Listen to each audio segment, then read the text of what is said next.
and gentlemen, good day and welcome to Marico Ltd Q4 FY2024 earnings conference call. We have with us the senior management of Marico, represented by Mr. Saugata Gupta, MD and CEO, and Mr. Pawan Agarwal, CFO. As a reminder, all participant lines will be in the listen-only mode, and there will be an opportunity for you to ask questions after the presentation concludes. Should you need assistance during the call, please signal an operator by pressing star then 0 on your touchtone phone. Please note that this conference is being recorded. Before we get started, I would like to remind you that the Q&A session is only for institutional investors and analysts, and therefore, if there is anybody else who is not an institutional investor or analyst but would like to ask questions, please directly reach out to Marico's investor relations team.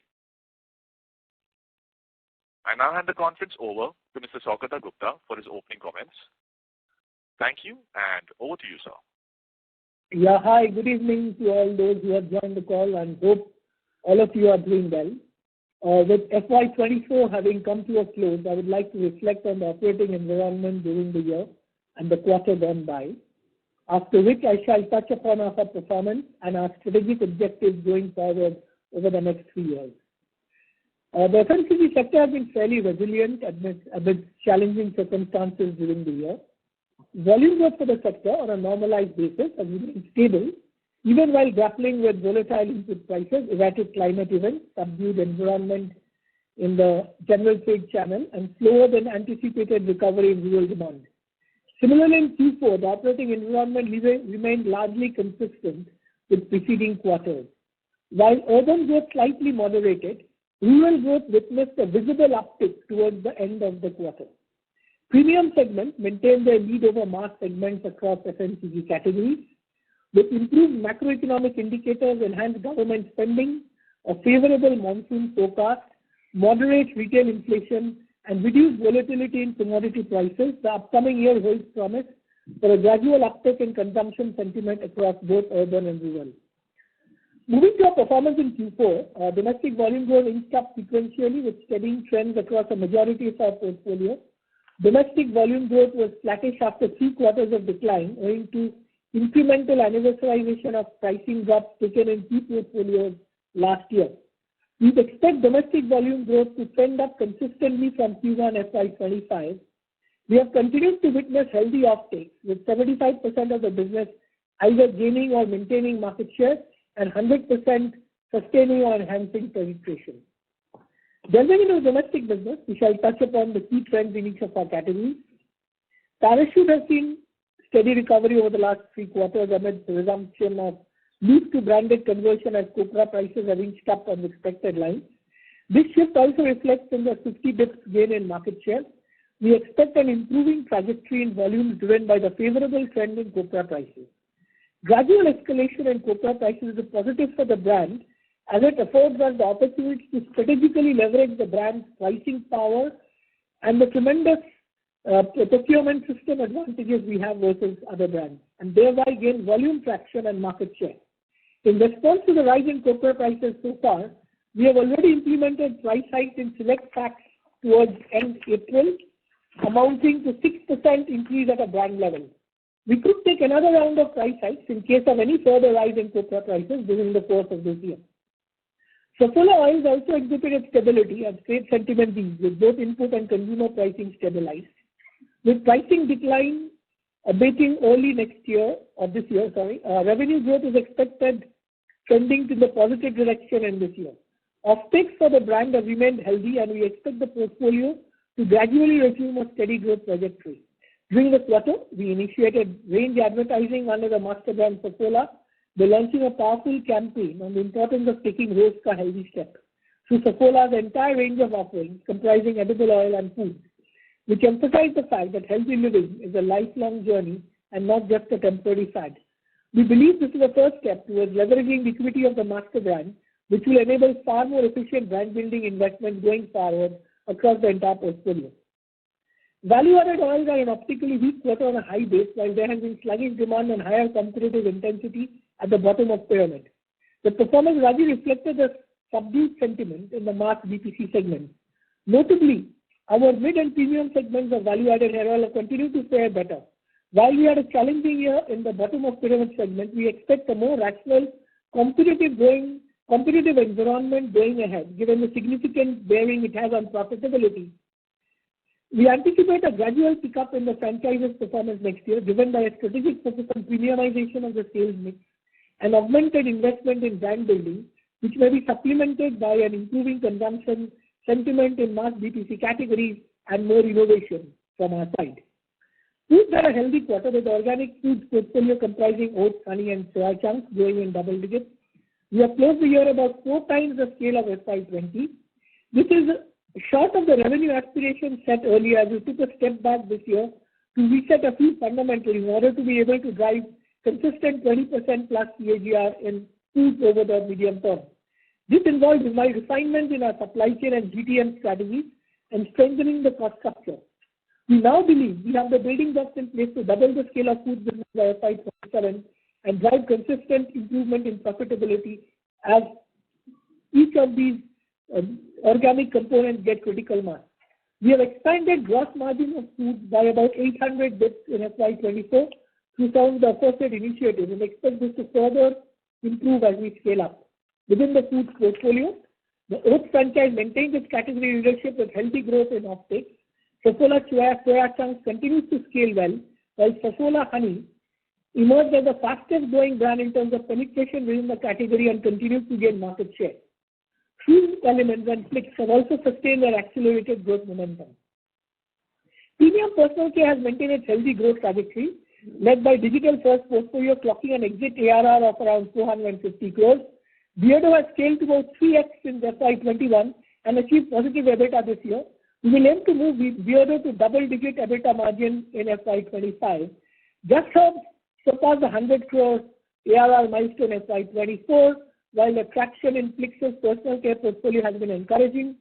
Both Plix and Just Herbs have been scaling with minimum cash burn. We now have a playbook and considerable in-house capabilities to scale digital brands profitably and aim not only to double the ARR of digital-first brands by FY27, but to also achieve double-digit EBITDA margin in the portfolio. Taking the growth trajectory and business drivers into account, we believe both Beardo and Plix have the potential to reach 500 crore each in terms of turnover in the next 4 to 5 years' time. With the new businesses contributing to over 20% of the domestic revenues, our portfolio diversification objective has led to a marked shift in the revenue construct and reduction in commodity linkages of margin and revenue growth. We will sustain the aggression to drive 20% CAGR in these portfolios and expect the composite share of foods and premium personal care, including digital, to reach 25% by FY27, accompanied by a visible improvement in their profitability. During the quarter and the year, alternate channels continue to gain salience while general trade has been subdued by profitability pressures as a consequence of muted growth and pricing corrections in mass categories. We have observed that over the last few years, while disproportionate focus and investment on premiumization and innovation by the sector, coupled with the emergence of GTC, has led to a quantum leap for alternate channels, the GT channel has been under pressure. However, we believe that the GT channel will remain a source of long-term competitive advantage for large organized players and primary channel of our mass or core category to thrive in over the medium and long term. While the prices cycle turns positive, we have been taking initiatives to enhance the profitability of a general trade channel through stock reduction and selective credit extensions. Over the last couple of years, we have also implemented a sales framework that enables us to continue winning in the marketplace by strengthening our micro-market focus and execution, bringing enhanced agility and leveraging technology and analytics. We have successfully streamlined processes and ironed out teething issues faced during the restructuring of the operating model over the last 6 months and expect much more positive outcomes going ahead. Lastly, we also observed that the pace of expansion in our distribution reach has slowed down post the pandemic. Therefore, in this direction, we have also rolled out a definitive plan to transform our direct reach over the next 3 years through the rollout of Project Setu. Project Setu has a phased 3-year roadmap to expand our direct reach from 1 million outlets currently to 1.5 million outlets in FY27, taking the total to direct reach multiplier from 5.8x to 4x, which would be one of the best in the sector. We have committed investments of INR 80 to 100 crores by FY27 towards coverage and infrastructure enhancement, and demand generation initiatives, which will not come at an incremental cost to the company but will be funded by reallocation of resources to optimize our spend in the wholesale channel, organized trade, savings for improving process efficiencies, reducing wastage in supply chain, and large-scale use of technology and analytics. Over the next 3 years, we will deploy analytical capabilities to concurrently weigh the return on the investment and ensure project safety is cost neutral. In addition to improve direct reach and weighted distribution, and especially in challenger brands other than the core, we expect project safety to drive market share gains across categories in urban and rural, as well as to enhance assortment levels in urban stores, thereby enabling diversification and premiumization in the domestic business. We will continue to drive differential growth in our urban-centric and premium portfolios and large packs through organized retail and e-commerce channels. Therefore, our focus will be to deliver consistent and competitive growth through a much sharper and targeted portfolio SKU strategy channels. Amidst the backdrop of improving macro indicators, we expect a gradual uptick in the growth of our core categories through these concerted efforts of reviving growth in the GT channel. With pricing headwinds behind, we expect domestic revenue growth to outpace volume growth from Q1 25. Moving to international business, we have rebounded to double-digit constant currency growth in this quarter and expect to retain the momentum in FY25 and beyond. The Bangladesh business has recovered strongly on a sequential basis amid the challenging environment on the back of its broad-based portfolio and robust fundamentals of the business. We expect the business to grow in double digits going ahead. In Vietnam, we are seeing a slowdown in HPC demand, although the expanded portfolio, which now comprises 3 distinct female personal care brands, should enable us to hold strong in the meanwhile. Over the last couple of years, we are seeing a strong ramp-up in our MENA through the expansion of hair oils portfolio in Egypt and the Gulf region, as well as healthy traction in the hair care and healthcare portfolios in South Africa.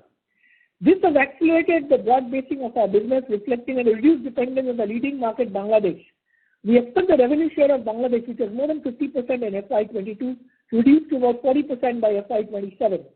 In addition to strengthening the growth prospects of the business, the ramp-up of MENA and South Africa adds margin upside potential to scale benefits in the medium term. To sum up, consolidated revenue growth has moved into positive territory in Q4, and we expect it to trend upwards during the course of FY25. We believe we put in place building blocks to deliver double-digit revenue growth through consistent outperformance vis-a-vis category and market share gains in the domestic care portfolios, core portfolios, accelerated growth in foods and premium personal care, and double-digit constant currency growth in international business. We have delivered our highest ever operating margin in FY24, led by robust gross margin expansion, even while investment towards brand building, which was at 10% of sales, remained the key first area. While key commodities are exhibiting upward bias, we are confident that we will be able to maneuver margins through pricing, driving more favorable mix, and cost management and procurement gains to hold steady in the coming year. In the medium term, we expect operating margin to structurally inch up over the next few years with leverage benefits as well as premiumization of portfolios and diversification across both the India and international business. With that, I will now close my comments. Thank you for your patient listening, and we will now take all your questions. Thank you. Thank you very much. We will now begin the question and answer session. Anyone who wishes to ask questions may press star and 1 on their touchtone telephone. If you wish to remove yourself from the question queue, you may press star and 2. Participants are requested to use handsets while asking questions. Ladies and gentlemen, we will wait for a moment while the question queue assembles.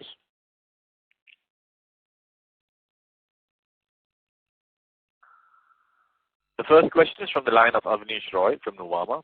Please go ahead. Yeah, thanks. My first question is on food vision. Doubling in 3 years, that would mean 25% CAGR. And related question is taking direct reach from 1 million to 1.5 million, Project Setu. For both these, do you need to do more M&A, or is it based on the current portfolio largely? So as far as Project Setu is concerned, as you know that I think especially in certain states we are under-indexed in distribution.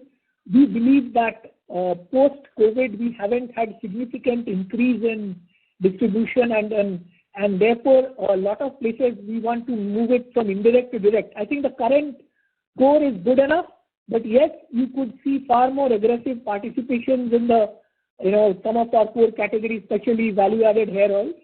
And I think this Setu is specifically focused at certain states where, as I said, we are under-indexed. And most of it is by two things. What we are doing in the rural, a lot of expansion in direct distribution, including quality of direct distribution. In the urban, a far more perhaps a segmented approach in foods and premium personal care. And we have kept an outlay of around 70 to 100 crores over the next 3 years on Setu, which will be funded internally from some of the savings and the reallocation of resources within the overall sales system, as well as cost management across the organization. But this is a very, very big bet for us, where we have put a dedicated team, including senior leadership, to drive this as a big bet over the next 2 years. Sure. One related question is on the India demand. Some companies have started talking about high single-digit, double-digit volume growth in some quarter of FY25, and some companies are also saying that going ahead, rural will grow faster than urban. I think it will differ company to company. Wanted to understand for Marico on these two aspects in terms of, say, volume growth for the full year for the India business, and in terms of rural versus urban. What will be your take for Marico? So I think we are definitely seeing increased rural uptake, especially during the end of the quarter. We have seen that, while urban has moderated. The way we see it, obviously, as far as we are concerned, that as far as the core is concerned, definitely there will be far better rural growth. Also, I think the benefits of Project Setu will start kicking in the second half. See, for Marico also, we have a significant digital business, and that digital business, as you know, is growing, and therefore that is essentially a little bit of urban. But as far as the core business is concerned, I think rural demand will be significantly showing improvement, at least as we gradually move towards the second half of the year. As regards, I think we are in a position to perhaps at this stage to say that we look forward to giving a double-digit revenue growth. Now, the composition of volume and inflation, we will see as it comes during the year. Sure. My second and last question is on Bangladesh. So you have come back to decent sales growth, and you are aiming for a double-digit growth going ahead. So I wanted to understand, because we keep hearing that there is a currency issue there. There is overall some level of anti-India sentiments also. I don't know if that does impact you. And overall economy also facing a lot of challenging times. So in that context, I wanted to understand this acceleration in growth. Is it coming because Parachute has taken price hike and you do have a sizable Parachute business? But in terms of volumes and market share, if you could comment, how are things shaping up there? I think volatility, in a post-COVID world is here to stay, and I think Black Swan has to get integrated into any company's risk management framework. Okay, and in terms of volatility, we always believe the strong gets stronger and the weak gets weaker, and it has been seen during COVID. In India, where organized players have gained share, I think Bangladesh, we have a relatively strong position and we are extremely robust. Obviously, this last quarter sales has been on the back of volume growth and market share gains. As you also know, I think we have significantly reduced dependence on Parachute in that market, where whether it's value-added hair oil, shampoo, baby, they are also driving a lot of our incremental growth. I think we have a very full-fledged, much more broad-based business out there. And therefore, given our distribution strength, given our brand strength, I think in spite of some of the issues in the country, but having said that, I think the Bangladesh situation is far better in terms of economic growth, and we believe a lot of the currency and this one will get better as things progresses. And I think we are seeing a significant, at least an improvement on the ground situation as far as our brands and our position is concerned. Sure. Thanks a lot, Saugata. All the best. Thank you. Thank you. Thank you. The next question is from the line of Avi Mehta from Macquarie. Please go ahead. Hi, Saugata. Thanks for the opportunity. So I just wanted to look at understand Project Setu a little better and clarify a point. Now, in addition to this benefit that could come in terms of reach and hence to segment level growth rates, do you see it fair to see such a reduction in inventory lowering the impact of channels downstocking or upstocking that is witnessed during periods of copra and vegetable oil price change? No, I think the two things what it does is, first of all, it radically improves the quality of distribution. Now, what happens is that if you look at it, say a core brand like Parachute or say Shanti Amla in the north or Parachute in the south and west, obviously will have a huge, it's based on pull and therefore is a huge indirect reach. What happens is the moment you move from indirect reach and wholesale dependent reach also is a factor of a significant pull. What happens is that the wholesalers, or if you depend on indirect reach, they only focus on a limited amount of SKUs which have significantly high velocity. When you drive direct reach, it increases your range, it increases your assortment, it increases your control. It also leads to better rates because sometimes, wholesale, discounting and dumping leads to some kind of a rate instability. So it gets far more control. Now, direct reach also ensures that the entire rural, I have a technology-driven live visibility of what is happening in the system. And therefore, perhaps the cost of doing sales will go down. Also, as you know, we don't do sachets. And therefore, our portfolio, mix is reasonably good in rural. The kind of brands we sell, whether it's Parachute or some of the value-added hair oils, and therefore, our break-even as you drive rural distribution is fairly attractive. Now, what had happened in reality was that post-COVID and our focus on driving diversification, perhaps this had taken a backseat, and therefore we didn't do significant improvement in our direct distribution. We strongly believe that for mass companies in the core categories, direct distribution, especially rural, will be a source of long-term competitive advantage opposed to indirect distribution. Because in the urban, especially in OT, you can buy distribution in some way. This one requires significant investment in infrastructure, you can scale, operational efficiency and huge investments in technology. And this is what we intend to do. As you know that we also compete with a lot of small players who will never be able to do that kind of investment. And this is something we are now determined to do, and this will actually drive 3-4 things. It will drive range selling. It will drive far more weighted distribution.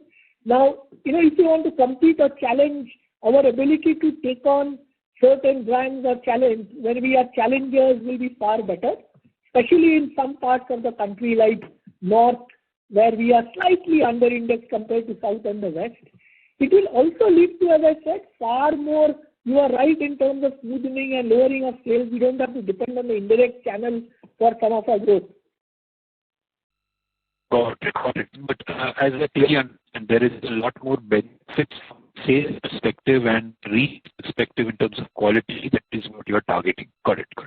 The second bit I just was your comments on pricing growth coming back in Parachute, vegetable oils decline coming in the base, foods, etc. doing well. I just wanted to reconfirm that our expectations for FY25 are at double-digit revenue growth and low teens profit growth remains, or is there any update on that? No, I think directionally it remains that way.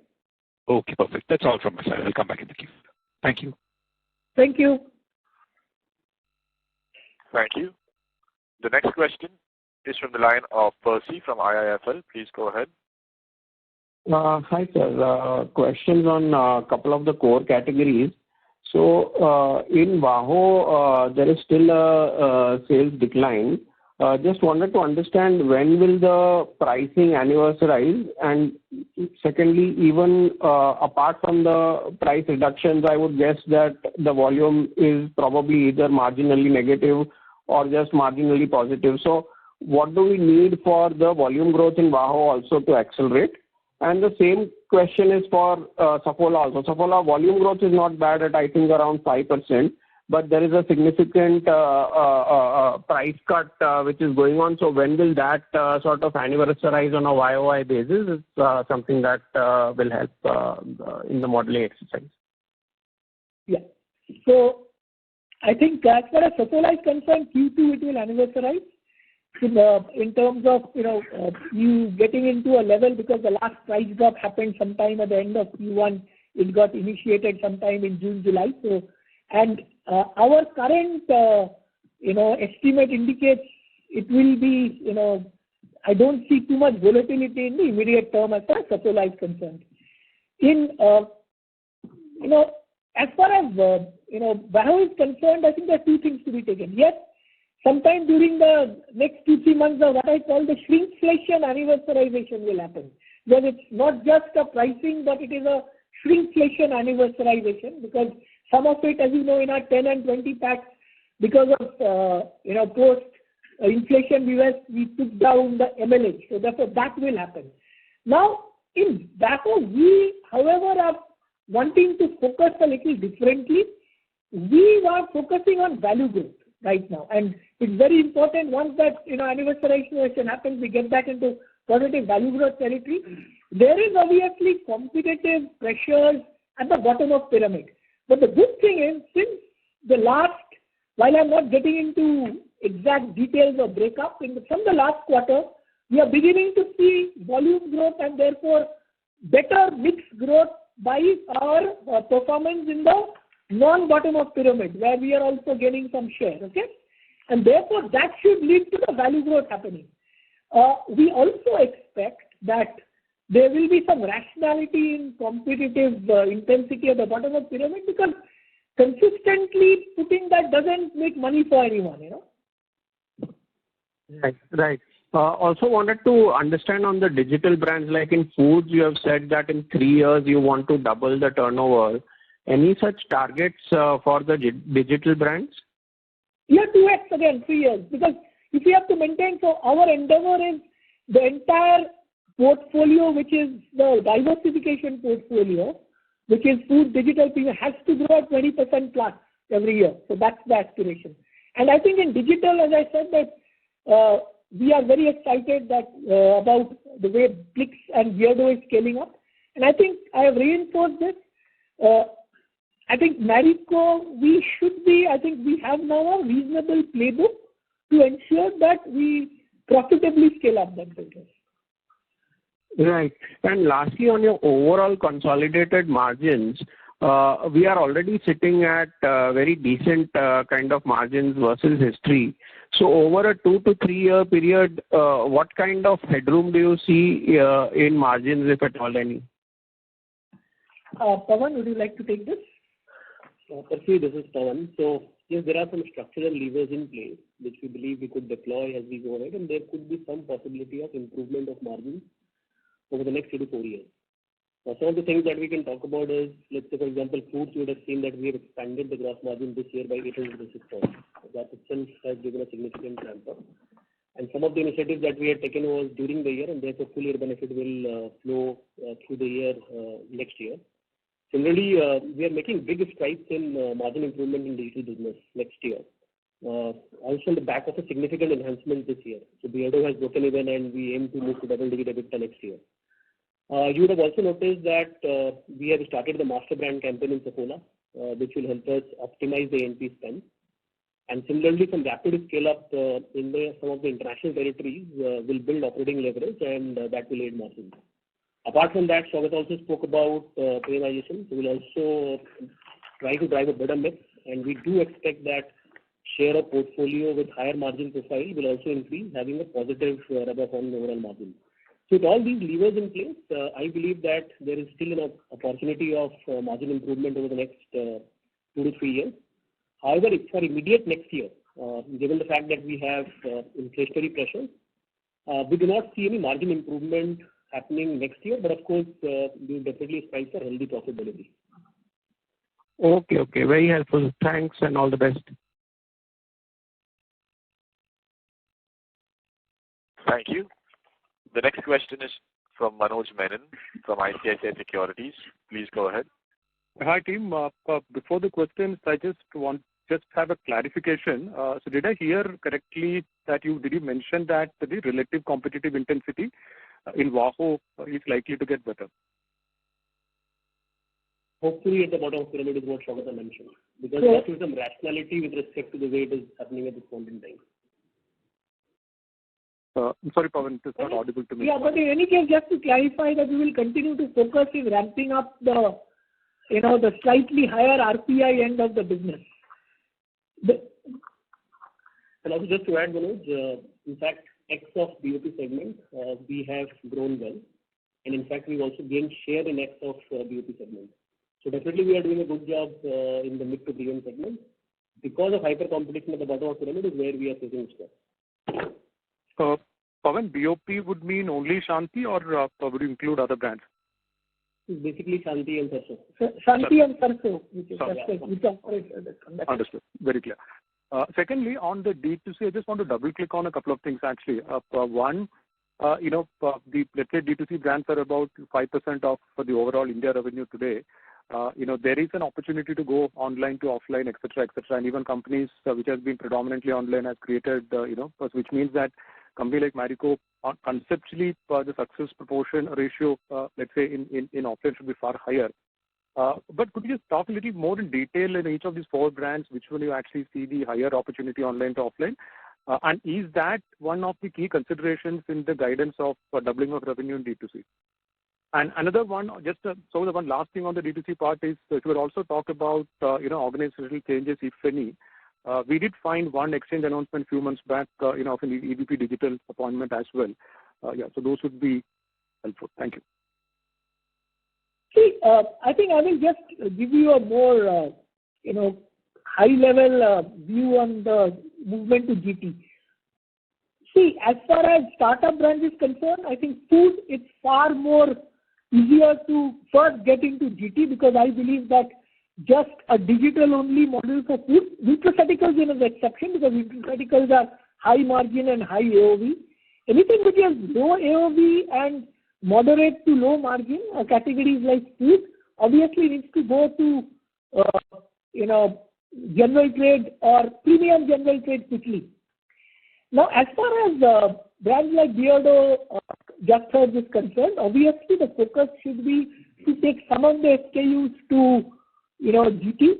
Just because I have money to throw and I take big display units in the outlet doesn't necessarily mean generating of offtake in GT.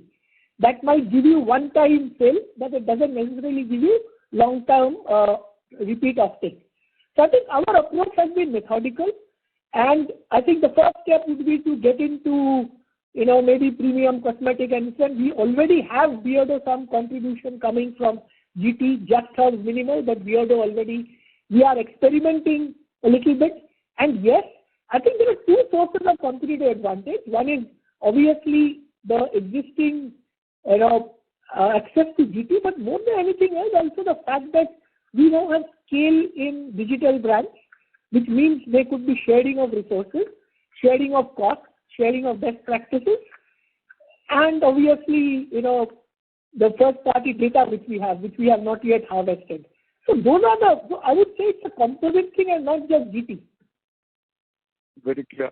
And some of the, is it fair to say that you've already done the groundwork in terms of, for example, when I think about, you put ink on paper, actually giving a guidance, is it fair to say that you have actually identified which brands, geographies, outlets, SKUs, so you do have fair amount of clarity, on the execution. Now, obviously, you have to just execute. So is it fair to assume that way on D2C?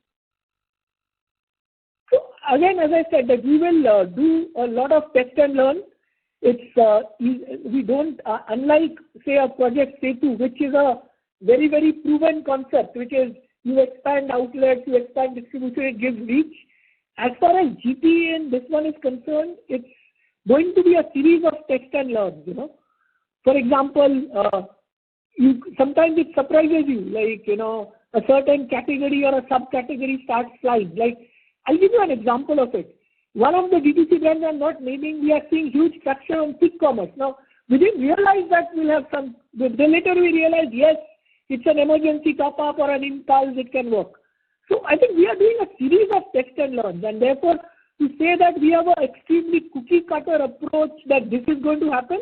We are going to do a series of experiments, and maybe and also, for example, in Beardo, we are checking out the salon channel. That's an alternate channel, and we should be open to tomorrow also, looking at inorganic opportunities hypothetically in that, So we are looking at a series of this. We believe that, as I said, that one of our stated intent is, while we will continue to grow the core, over the next 3 to 5 years, we will ensure that, that the diversification or decommoditization of the business keeps on rapidly happening. And in those areas, we will do some experiments. Now, how much will be the percentage of GP? Very difficult to say. But all I can say is that in food, it will be far more accelerated, than personal care, because in personal care, we believe by just mere presence in OT and bringing it to modern trade itself is a huge opportunity. And as you know, the other interesting thing is that even 2,000 top cosmetic stores contribute a significant portion of beauty in this country. Very clear. Thank you, and all the best on this. And one last thing, if I may, I'm not sure it's relevant for a quarterly call, but it's a platform to engage. Look, I still get portfolio manager questions on, let's say, if hair oil is a sunset category. I understand that this has been discussed many times in the past, particularly during down cycles in general for FMCG. And historically, you have helped us with, some quantitative information in terms of recruitment rates, lapse rates, performance of different segments of hair oil versus, let's say, some other personal care segments, particularly in the BOP, etc. Could you just help us with some statistic to kind of, let's say, continue to assume that it's not a sunset category as it is perceived to be? Thank you. Manoj, it's a 45-minute presentation. I'm happy to do it.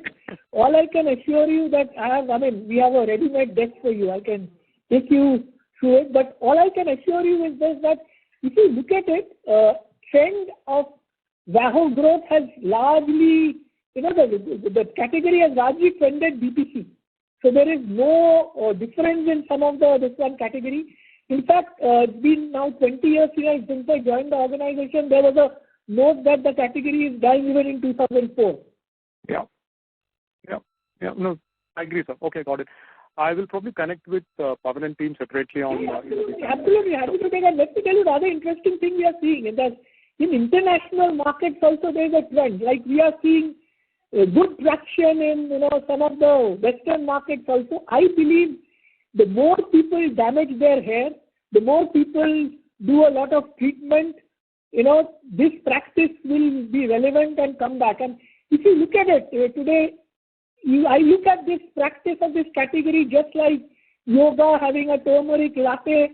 So I think Indian, and we are today, if you look at today's youngsters, are far more proud of Indian music, Indian traditions than perhaps the earlier generation who was just looking up to West for everything. Also, if I may add, the 3 important consumer metrics that we keep a track on, which is the penetration, the frequency of usage, and the consumption per usage. On all these 3 parameters, we draw a lot of confidence looking at the numbers. There could be a little bit of lapsage in the top FCCA, but that's not something which is a matter of concern. In fact, they are only moving to some better formats where also we are present. So purely on consumer metrics, we have a huge amount of comfort. And as Shagata mentioned, we can always have a much longer discussion in terms of to take you through as to what are the other trends in hair oiling. But purely from a consumer metrics standpoint, we are absolutely comfortable. So the other thing I want to add, sometimes what happens is that, when the category growths are presented, when you add up the category growths of the organized players, in some of our categories, what gets mixed perhaps is the growth at the top end and the growth of the small brands or unbranded, and especially during inflation. So you have to add that to see. For example, last year, before of course, we believe that people have moved because of in a lot of categories to smaller brands because of inflation pressure. Similarly, at the top end, people have moved to digital brands. Now they don't get captured when you add all the volume growth of the large players there, and then you get a feeling that the category is slowing down. Sure. Thank you so much. I'll step back and good luck. Thanks. Thank you. The next question is from the line of Tejas Shah from Avendus Spark. Please go ahead. Yeah, hi. Thanks for the opportunity. Swamita, just wanted to understand the genesis of the project of expansion, distribution expansion, because in recent past, whoever has kind of gone this path, it has not resulted in kind of numeric expansion, at least in terms of sales expansion, sales growth. So just wanted to know how should we think about that, this as a growth driver, or this is a quality of distribution driver, or this is a margin driver going forward? I think it's both a growth and a quality of distribution driver, both adds to that. See, I perhaps would beg to disagree, because there are at least 2 or 3 players here in our sector who have significantly added distribution and distribution-led growth. And that has resulted in growth. And some of the outperformance, if you see in volume growth or top line in the sector in the last 5 to 7 years, 2 or 3 players that stand out have all been through direct distribution increase. So today, when we analyze our own data, numerically 16% of our distribution is total reach is actually direct. So should we assume that a large part of our revenue is actually coming from direct, or how should we think about over-indexation of that number versus our current revenue base? Actually, what happens, I think I covered just like before. See, what happens is that usually your leader brands or dominant brands, like say a Parachute in the south and west, and Shanti Amla or a Nihar in east, they will get anyway indirect distribution, because as I said, that the indirect distribution channel likes to have a minimum amount of SKUs with tremendous high velocity. So when you get into challenger brands, or if I want to get into new categories in value-added hair oil or some of the other categories which I want to do for diversification of the portfolio, direct reach and retailing is far more important. The other thing that happens is that we believe for the general trade, as I said, that ultimately general trade and the sustenance of general trade and profitable sustenance of general trade is going to happen when you expand far more in rural, because obviously in urban there is a significant competition with OT. And for large-scale manufacturer like us, who has categories which have significant penetration in rural, I think just to give you an example, Parachute, for example, still has a 12 to 13% gap between rural market share and urban market share. Now, if I really start driving distribution and direct reach, and today the other thing that happens is that if for brands like Parachute, Nihar and all, if I don't do direct distribution, we have data to prove that the vulnerability to counterfeiting is also extremely high, because I have brand awareness but not brand availability. So I think a combination of all that, and the reason we are doing it is because we believe our direct to indirect ratio of 5.5 is extremely high, the indirect to direct ratio. The average, this one of our peers is slightly lower, and that has also happened because in the last few years we didn't do much in expanding distribution.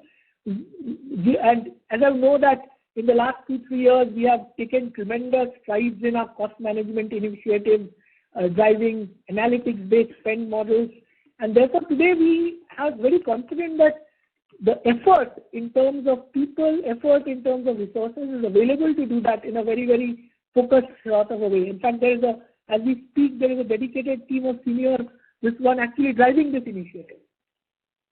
Got it. Very clear. Thanks and all the best.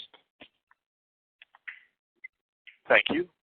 The next question is from the line of Akshay Thakkar from Fidelity. Please go ahead.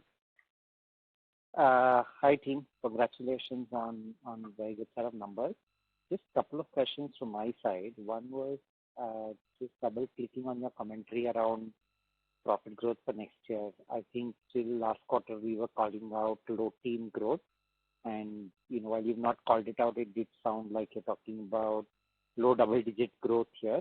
So just wanted to understand if the interpretation is correct, and if so, is Project Setu or investments that you're making there or elsewhere in the business causing this sort of lower, and we're all for good investments to be made, so no problem over there. Just wanted to be clear on where the difference is coming from versus the previous commentary. So there's no difference, Akshay. We definitely will strive for low teen profit growth, but there are multiple moving parts at this point in time. For example, if you look at, we don't know as to how inflation will play out in key commodities, or how will geopolitical scenario pan out, which will have impact on crude prices and its derivatives and the corresponding impact on the pricing and portfolio. So first of all, margin percentage, we are still saying that we try and hold. Now, depending on what is the kind of revenue growth, we definitely will deliver healthy profit growth. Low double digit is something definitely which we believe will definitely happen, but we'll definitely strive for low teen growth as well. There is no change per se in terms of what we have said earlier. Got it. So we should take it as a bound that you try to keep it within that range, and we should read it only as volatility in raw material and not that incremental investments in Project Setu or something else which is called. Project Setu, as Sagatha clarified, that it is self-funded. So there are multiple, we spend about 300 to 400 crores in various channel spends. And while Sagatha said that we spend about 80 to 100 crores in the first year, the investments could be about 20-25 crores. And taking out that 20-25 crores out of a spend of 300 to 400 crores is not something which is a very difficult task. A lot of inefficiencies which we can weed out, and therefore we'll reallocate the resources. So this Project Setu will not have any impact on the profitability process. Sure. Yeah, just to clarify that 80 to 100 is over a 3-year period. Yeah, it's not 1 year. Yeah, of course. Secondly, just wanted to leave you with a comment on really welcome the disclosures on gross margins for food and whatever the EBITDA margin targets for digital first brands, etc. are. I think that just helps us understand margin drivers on your business a lot better from these levels. Otherwise, we come to think of 20-21% as historical peaks, but as I think you called out well, that some of these drivers continue to help margins. Look forward to more disclosures around some of these businesses which are becoming like a part of your business. One very last housekeeping question from my side on other income. There is a sharp dip this quarter. Is there anything one time that we should be thinking about in this quarter? I think it's better to look at a full year number rather than quarter four because of some one time sitting in the base. But at a console level, at a full year level, if we have to look at like to like, it is increased by about 10%. Specifically for the quarter, of course, it has one-off, if you remember, had a one-time gain. Base had a one-time gain on sale of land in one of our units, which is about approximately. Yeah. And apart from that, also this quarter we have a lower investment income due to higher dividend payout. And additionally, what we've also done is there is an FX revaluation hit due to currency depreciation in Egypt and MBL. So these are some of the one-off items in the quarter four, which is distorting the picture, and therefore it is better to look at full year, which is about like to like about 10%. Sure. Perfect. Great. Thank you so much. And all the best for the rest. Yeah. Thank you. Thank you. The next question is from Mihir Shah from Nomura. Please go ahead. Hi team, thank you for taking my question. Quick question on VAHO. If you can again, try and help us understand the 7% decline was largely because of high base in volumes, or is there a price correction that was taken? I'm sorry if I'm asking again, I missed out on that part. Is it a price cut in VAHO that we have implemented, or this largely volumes have contracted meaningfully? So I will just give you a construct. We have done relatively better in the mid and the premium segments. There has been a little bit of a bottom of pyramid, which is the impact. And it's a combination of not price but shrinkflation, as I said, and it's a combination of shrinkflation and some obviously volume impact. But the good thing is that since last quarter we have started doing much better and our focus will be also in that, as we know that if I had to do a cut between low RPI and high RPI, as the RPI moves, our market share progressively reduces. Therefore, there is a huge market share pool which is sitting there. And you will see during the year some more concerted action on our part to get that market share. Got it. So thank you for that clarification, because I was just wondering if it's pricing led, then it will drag through for the remaining part of the FY20. No, but just to also, I think I have mentioned this, the shrinkflation anniversarization is also happening as we speak. Right. Got that, Saugata. Thank you for that. One more question on margins. Actually, I'm just trying to understand the waterfall on the margin, because Saffola, which was a low margin segment for you, Saffola edible oils, was kind of in a very massive decline phase which is coming back to growth phase and hence can ideally add on to the pressure. Vaho probably, yes, there is some, annualizing that is happening, but again, the contribution will be lower. The positive swings will come from your new portfolio or the group portfolio. But add on to, the project, so will the margins, if you have to hold on to the margin, will it be at the cost of ad spends or there is sufficient room for that to, get, investments behind the growth brands can be done, with the kind of margin swings that we are expected to see? So as I explained earlier, margin things will basically come from three things. One is, as I said, food, there has been a margin expansion in current year, and current year also initiatives were identified during the year. So there will be benefit next year also. Plus digital business, we have moved significantly this year, and there is a plan to move positive EBITDA in the next year. So that will all aid the overall margins. And similarly, if you look at Vaho performance has not been the best. And if we are able to drive better Vaho and a better mix, so that will also help improve the margins. Again, at the cost of repetition, I just want to clarify that K2 is not going to impact the profitability. It will be self-funded. And as I mentioned that there are multiple resources, we'll do a reallocation of resources, so that will not have any impact on the profitability. Margin percentage guidance, as I said, it is more about we'll try to hold the margin, but we'll be striving for healthy profit growth. Got it, Pawan. Thank you and wishing you all the best. Thank you. Thank you. The next question is from the line of Karthik Chellappa from Indus Capital Advisors. Please go ahead. Yeah, thank you for the opportunity. I have two questions. First is on your direct distribution expansion of the additional 0.5 million outlets. Can you talk about predominantly which states will see this expansion? No, we don't want to get into details, but as I said that in certain parts of the country we are traditionally been weak where maybe, our competition is perhaps relatively stronger. And as we, and which means that other than our top brands, the second or the third brand weighted distribution is weak because we don't do direct distribution. So it is, we have, obviously it's not an all India thing. We have selected certain things. We'll go in a phased manner. And it's a 3-year kind of effort. So we will take a couple of states, then next 6 months we'll take a couple of states. Obviously right now we have started the test and learn. So it's very, very state, in fact within a state also sub-region and sub-cluster focused. And we have as a result also done our sales structure, revamped our sales structure so that, it also, just the way, the cluster kind of an approach which is there in our sales system now. Some of the other peer companies have also done it. Only that approach is like that. So it's similar to winning in many Indias, if I call it. Got it. The second question is, as far as the gross margin expansion in foods is concerned of 800 basis points, what portion of this will be, let's say, cyclical, simply because of moderate inflation, and what portion do you think will actually be structural? No, Karthik, in fact, most of the expansion is actually more structural in nature, and let me give you a bit of a color on that. So I think first of all, we have improved the relative price index for some of our products in relation to the competition, that was quite prominent. We've also moved to in-house manufacturing from 3P operations for one of our key product portfolio, which has helped improve the gross margin. Thirdly, we've also reconfigured our supply chain footprint to move closer to the marketplace. That will optimize the supply chain and logistic cost.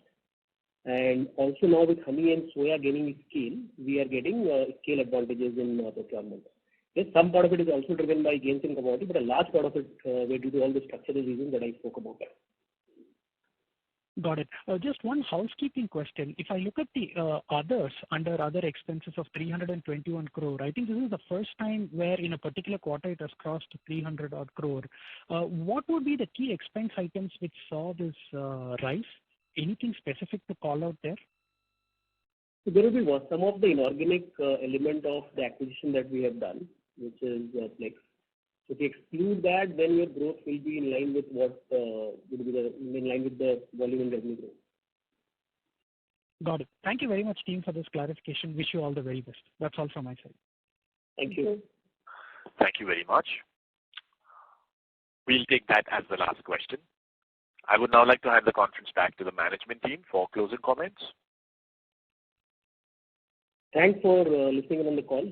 To conclude, the year has ended on a positive note with both the domestic and international business headed in the right direction. We expect an improving trend in domestic volumes through the substantial initiatives being taken to bolster growth in the core categories and sustain thrust on diversification. We also expect to continue strong momentum in the international business while expanding growth levers of the business. With pricing and currency headwinds largely in the base and commodities exhibiting an upward bias, the pricing cycle has turned positive. Owing to the above, we believe we have set the stage to deliver double-digit revenue growth in FY25 and will aim to deliver a healthy earnings growth in the coming year. If you have any further queries, please feel free to reach out to our IR team and they'll be happy to address. Thank you and have a great evening. Thank you very much. On behalf of Marico Ltd, that concludes this conference. Thank you for joining us, ladies and gentlemen. You may now disconnect your line.